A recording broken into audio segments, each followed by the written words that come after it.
사업 예정지가 개발행위 허가 제한 지역으로 묶이면 3년 동안 건축 등 개발이 금지되는데요.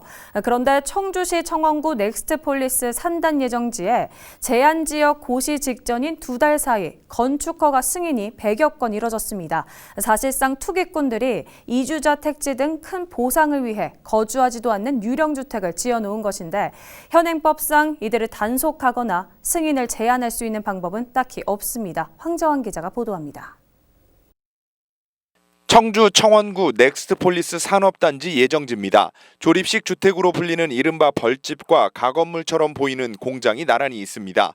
이곳은 지난해 가을쯤 지어진 것으로 알려졌는데 문제는 건축 허가 승인 시점입니다. 해당 건축물 허가를 승인받은 건 지난해 8월 초. 사업 예정 부지 개발 행위 허가 제한 지역 고시를 내기 열흘 전 청주시가 토지주에게 건물을 지어도 된다는 승인을 해준 겁니다.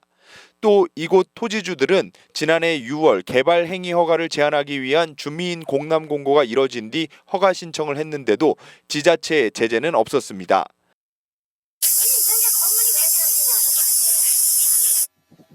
또 다른 부지 상황도 별반 다르지 않습니다. 개발 행위 허가 제한 지역으로 묶인 지 1년이 지났지만 이곳에는 포크레인과 측량계 등 아직까지 공사 장비들이 놓여져 있습니다.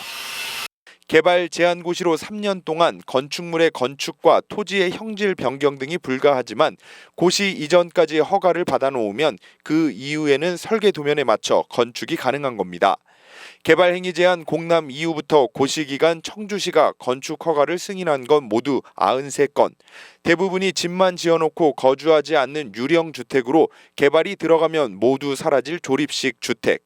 사실상 투기꾼들이 이주자 택지 등의 이른바 딱지를 받기 위한 투기 행위라는 겁니다. 이에 시는 이러한 사실을 인지하고 있지만 고시 이전 허가 요청이 들어온 것은 법적으로 하자가 없으면 승인을 해줘야 한다는 입장입니다. 법적인 사항에서는 개발행위 허가 제한 지역 지정 고시가 되기 전까지 분해돼서는 범죄적으로 막을 수 있는 방법이 없기 때문에 허가를 내줄 수밖에 없고, 이에 대해 인근 원주민들은 분통을 터뜨립니다. 지자체가 투기를 막으려는 행정이 아닌 전형적인 탁상 행정으로 업무를 처리했다는 겁니다.